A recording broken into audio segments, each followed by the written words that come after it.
Just pretend that you are mine for one night, the CEO declared. The single dad's answer left.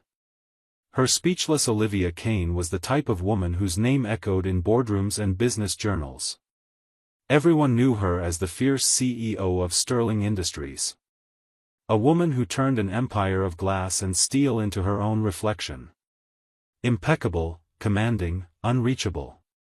But power often conceals loneliness behind its brightness. And tonight, on the 33rd floor of Sterling Tower, that loneliness felt heavy enough to hurt her chest. The building was almost silent, except for the soft hum of the city below and the steady sweep of a mop sliding over the marble. Jack Miller worked with the careful precision of someone used to silence. There was dignity in how he moved, the calm of a man once shattered, who had rebuilt himself bit by bit. Olivia had watched him for weeks, convincing herself it was only curiosity. But the truth struck deeper. There was stability in him. A quiet bravery she had long forgotten existed. Her heels clicked softly as she exited her office. The noise made him glance up, and the two worlds they inhabited collided for the first time. His blue eyes met hers. Not the corporate facade she showed to shareholders, but the woman underneath. "I need to ask you something," she said, her voice more steady than her heartbeat. He stopped, mop handle resting in his palm. "Yes, ma'am." "Tomorrow night," she began. "There is a gala, something I cannot attend alone." The words felt foreign in her mouth. "I need you to act as if you love me."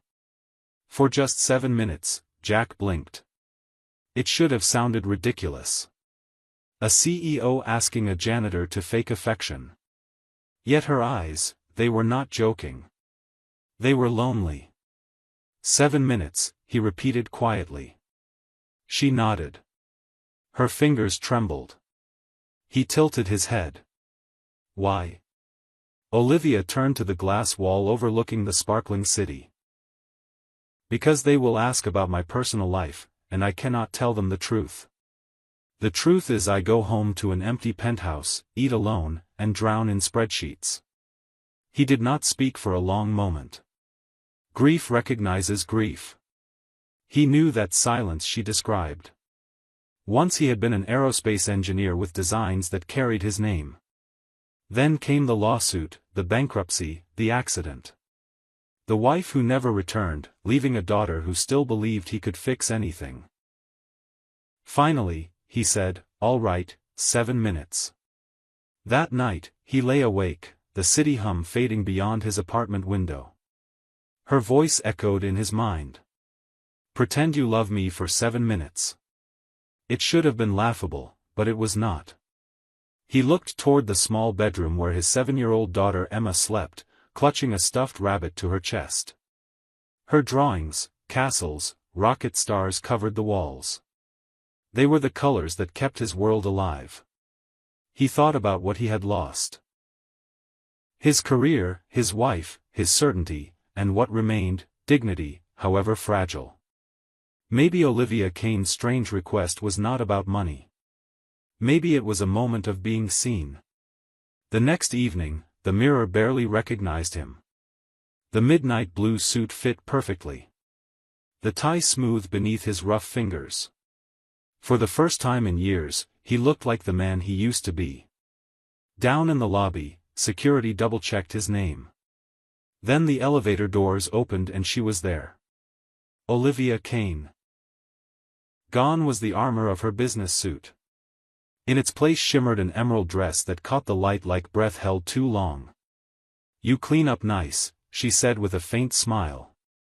He smiled back. "What is our story?" "We met at a coffee shop," she said, voice practiced but soft. "You were reading a book on engineering. I asked about it. We have been seeing each other 2 months. And if they ask about the future, tell them we are taking it one day at a time." The elevator opened to a ballroom glittering with chandeliers and whispered wealth. As they stepped out, Olivia's hand slipped into his. 7 minutes, he murmured. She nodded. Something flickered in her eyes. Fear, maybe hope. They moved through the crowd together.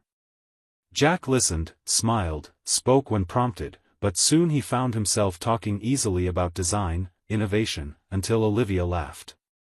A real laugh, unguarded and bright. 7 minutes stretched to 15, then 30. Time lost its count. When an older board member asked what made her so sure about the man at her side, Olivia looked at Jack and answered simply, "He sees me." The word struck him like truth uncovered. Because somewhere between pretending and reality, he had begun to see her, too. Later, on the balcony, the air was cooler. Olivia leaned against the railing, city lights scattering below. "Thank you," she whispered. "For what?" "For making me feel normal. For a few minutes in there, I was not a CEO. I was just me." He understood. He had lived that emptiness. "You are welcome," he said. Silence fell. The kind that hums with everything unspoken. "This is crazy," she murmured. "Maybe," he said. "But it feels real." When she turned toward him, her eyes reflected the city glow. The space between them disappeared, and for the first time, neither of them was pretending. The morning after the gala, Jack changed back into gray coveralls that smelled faintly of bleach and dust. Sterling Tower gleamed as always, polished and indifferent, but something inside him had shifted. At his locker, he found an envelope addressed in precise handwriting. Inside was payment, more than generous, and a small note with 2 words, "Thank you." It should have satisfied him. It did not. Money solved shoes and rent and groceries, but it could not file last night underfinished. It could not quiet the echo of her laugh or the warmth of her hand in his. He pushed his card down the executive hallway, telling himself the evening had been an unusual job with a clear end. Yet every time the elevator chimed, he listened for the cadence of heels he had already memorized. He worked later than usual, focusing on scuffed corners and fingerprints no one else would notice, because concentrating on small things kept him from thinking about what was too big to hold. It happened on a quiet Wednesday. When the lobby felt like a hollow organ after the afternoon rush, Jack wheeled the card across the marble, then looked up. Olivia stood just inside the revolving door. No silk or diamonds, just worn jeans, a soft sweater, a garment bag in her hand. She looked almost like someone who had wandered in from another life and was not sure she wanted to return. "I came to return the suit," she said. "You could have sent it with security," he answered, trying to keep his voice even. "I wanted to make sure it fits properly," she said, awkward and honest. "For next time." Before he could reply, a small voice lifted from a corner table. "Daddy." Emma waved, crayon-stained fingers fluttering. Her homework was spread like treasure across the marble, her feet swinging as if they might lift her into the air. Jack had arranged with security to let her wait there after school on evenings when he could not make it home in time. Emma spotted Olivia, studied her with frank curiosity, then pushed a drawing forward. A tall building, tiny windows, a narrow door. "It is a castle," Emma explained. "But it is lonely because only one person lives there." Olivia knelt beside her, emerald polish gone from her nails, empathy softening her face. "Maybe the person in the castle just needs to learn how to open the door." Emma nodded in fierce agreement, selected a purple crayon, and drew a wide doorway glowing with color. "There, now people can come visit." She looked up wise without trying. "Daddy, you should invite Miss Kane to dinner. She looks like she does not get invited to things very much." Olivia laughed, surprised by the sound of it. The garment bag slipped slightly in her grip, as if the decision were heavier than the fabric inside. Jack felt the ground shift under a choice he had not planned to make. "Spaghetti," he heard himself say. "Nothing fancy." "Spaghetti sounds perfect," Olivia replied. The building where Jack lived was nothing like Sterling Tower. The hallway paint had faded into a color that could not decide what it used to be. The stairwell echoed. Someone's cooking drifted through the vents, garlic, and warmth. When Jack opened his door and Emma's laughter spilled out, Olivia felt something inside her lower its guard. The apartment was small, but it was alive. Photos of Emma through the years lined a shelf. Gap-toothed smiles, birthday candles, a paper crown. The refrigerator wore art like armor, stars, castles, stick figures holding hands. "We are having spaghetti," Jack said, tying on an apron with a sheepish grin that made him look younger. Fair warning, Emma made dessert. She calls them surprise cookies. Dinner was chaos that somehow made perfect sense. Emma told a long story about a science experiment that went slightly wrong and very right. Jack contributed dry, quiet jokes about odd things he found on night shifts. A single high heel in a stairwell. A bouquet of roses abandoned in the copy room. A plastic crown under a boardroom chair. Olivia listened, laughed without practicing first and reached for seconds of pasta that tasted better than any catered plate she could remember. "What is the secret?" she asked. Jack looked embarrassed. "Cinnamon," he admitted. "Just a pinch." The cookies were a miracle of marshmallows and chocolate and crushed crackers, slightly lopsided and completely joyful. Afterward, Emma yawned over her milk and Jack sent her to brush her teeth. The apartment settled into a comfortable hush. Olivia stood at the sink drying dishes older than she was with a towel printed in fading strawberries. "Thank you," she said at last. "For what?" Jack asked, leaning against the counter. "For letting me see this," she answered, gesturing gently to everything. The chipped mug that clearly meant something. The grocery list in two handwritings, the small flower Emma had tucked into a jar. "Your real life." "It is not much," he said, a touch of apology in his voice. "It is everything," she replied and surprised herself with how true it felt. He reached for the next plate. Their fingers brushed. Neither moved away. The distance decided for them. The kiss was unplanned. Careful at first, then real enough to erase the line between acting and truth. When they broke apart, Olivia pressed her forehead to his collarbone, breath unsteady. "This changes everything," she whispered. "Does it have to?" he asked, voice rough with hope. "You do not understand my world," she said, stepping back, eyes bright. "I cannot just date someone. Every move is judged, twisted, sold. It will not stay ours." He wanted to say the world did not get a say in the room where Emma slept, and laughter lived. But he saw the cost in her face, and the argument folded into silence. They stood side by side, aware of a line they had already crossed, and a cliff they could not unsee. The door that opened next did not belong to Jack's apartment or Olivia's heart. It belonged to the office where power is kept polished. 2 days later, the storm arrived as polished shoes clicking across Olivia's office floor. Richard Hale, CFO, settled into the chair opposite her as if testing its fit. He set a leather folder on her desk with quiet ceremony and flipped it open. Photographs slid across wood like evidence. "Clio lenses do not lie," he said, the smile not reaching his eyes. "The board has concerns." Olivia kept her face still. Her pulse was anything but. A CEO meeting privately with a janitor, entering his apartment, kissing him in the hallway. "It is not the image investors pay for," Richard continued. He let the silence turn predatory. "And it gets worse." Jack Miller, former aerospace engineer. "Yes, but with a record. A bar altercation technically dismissed. The stain remains.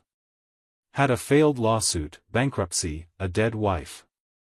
It is not a good look for the sterling brand." He leaned forward.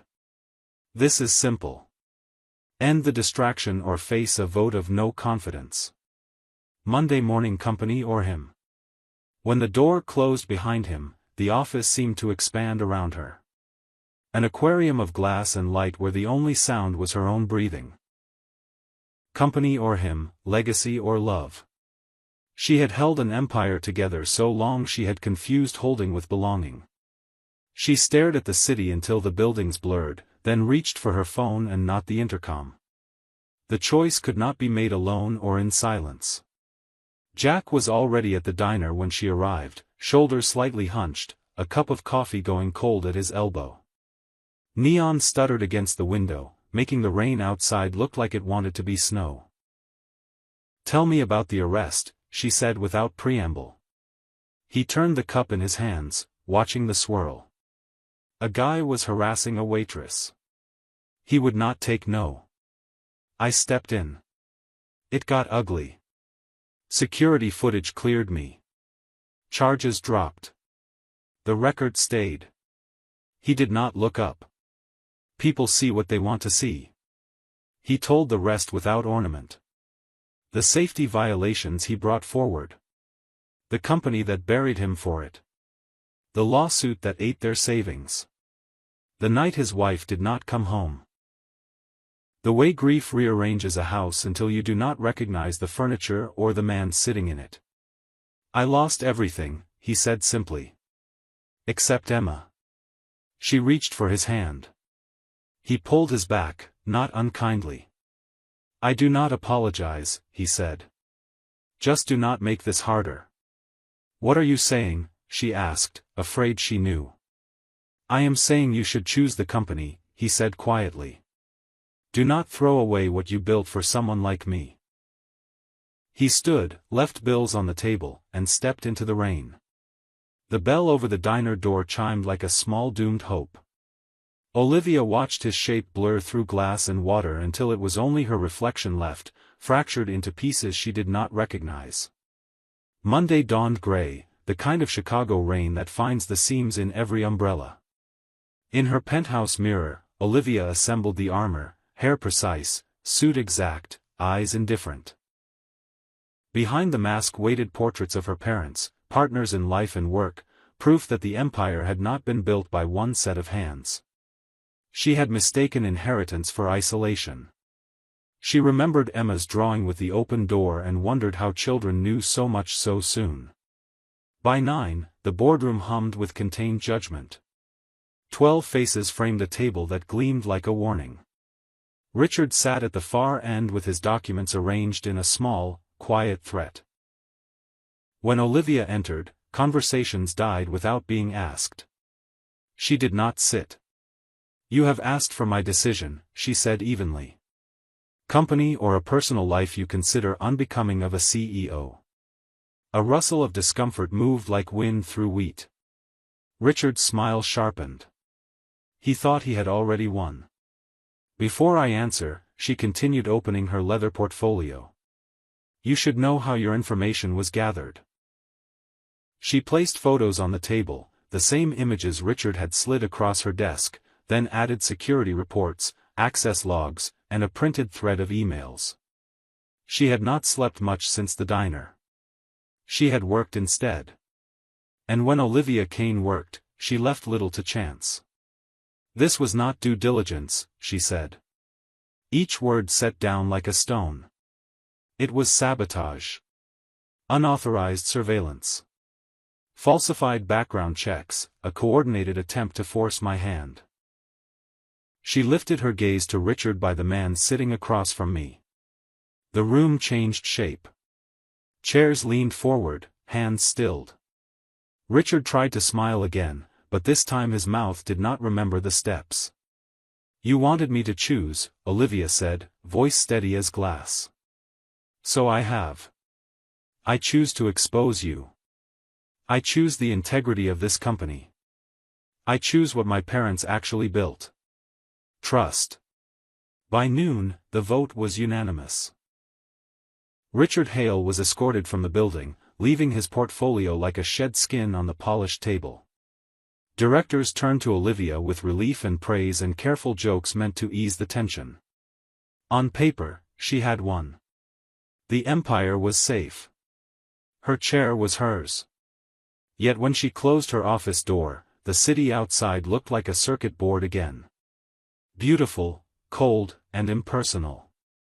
Winning without the right people beside you as a clean, echoing loneliness. She thought of Jack's tired smile and Emma's doorway drawn in defiant purple. She imagined spaghetti with cinnamon and a small hand tugging two larger ones to the table. She asked herself whether power that kept you untouched was worth the price of never being held.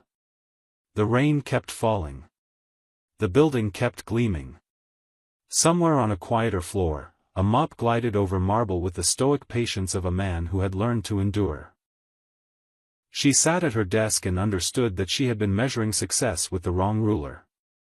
Days folded into weeks. Jack kept pushing his cart through Sterling Tower's spotless corridors, pretending that night at the diner had ended something instead of pausing it. He told himself he had done the right thing. Spared Olivia from scandal. Spared Emma from disappointment, but the quiet in his apartment argued otherwise. Some evenings he caught himself pausing by the window, watching headlights smear through rain, hearing her voice in memory instead of sound. Emma sat at the kitchen table one night, drawing as usual. Crayons rolled between her fingers like thoughts she could not quite name. "Daddy," she said suddenly. "Why did you tell Miss Kane she could not love us anymore?" The plate slipped in his hands. "What do you mean, sweetheart?" "I heard you," she said simply. "At the diner. You told her to pick her job. But what if she did not want to pick? What if she wanted to fight for us?" Her words landed harder than any corporate ultimatum. Jack sank into the chair across from her. On the paper before her was a house with yellow windows and three stick figures holding hands. Beneath it, written in wobbly block letters. "This is what love looks like." He did not sleep much that night. By morning, he had made a decision that terrified him more than losing everything he had the first time. He called in sick, walked Emma to school, and rode the elevator to the 33rd floor without a mop or a uniform. Not to clean, to find her. That afternoon, a sleek black car idled by the school gates. Olivia stepped out, utterly out of place among minivans and backpacks.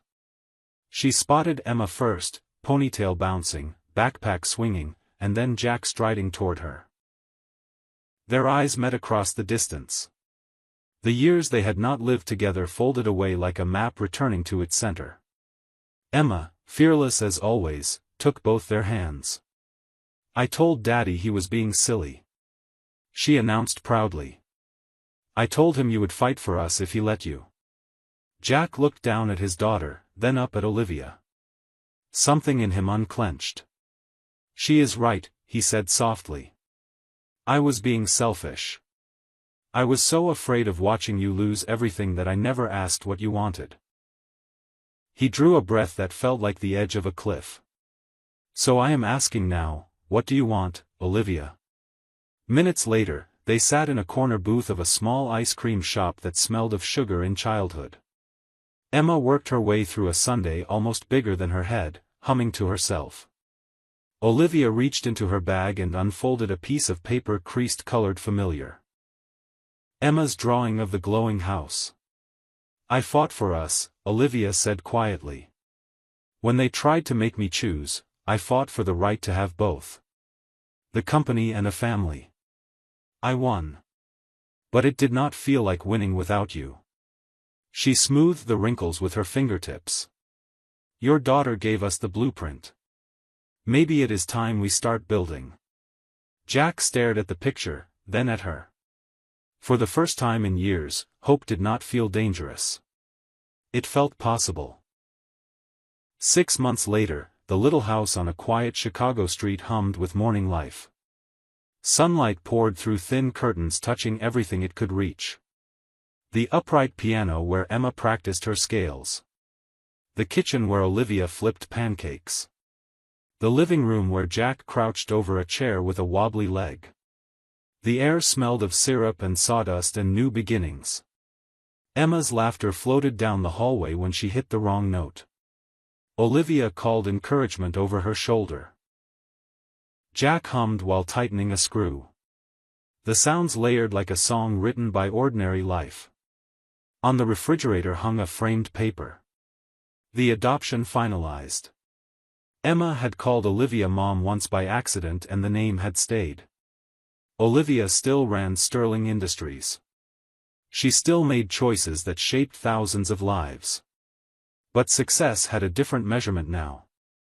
Quiet mornings, messy kitchens, the knowledge that she did not have to rule her world alone. Power could build towers. Love built homes that stayed standing when the lights went out. Jack looked up from his work to find Olivia watching him from the doorway, flour dusting her sweater, sunlight in her hair. She crossed the room and set a plate of pancakes on the table. For a moment, they just stood there remembering all the nights when this seemed impossible. Then Emma tugged their hands and pulled them down beside her. "We are a real family now," she declared, sliding her newest drawing across the table. A house with yellow windows, 3 figures holding hands in front. Jack laughed, voice thick. "That is right, kiddo. This is what love looks like." Olivia smiled, a memory flickering through her mind. The night she had stood in her office, too lonely to breathe, asking a stranger to pretend for 7 minutes. She almost laughed at how foolish it had seemed, because those 7 borrowed minutes had become something endless. Outside, the world kept spinning, markets opening, meetings waiting.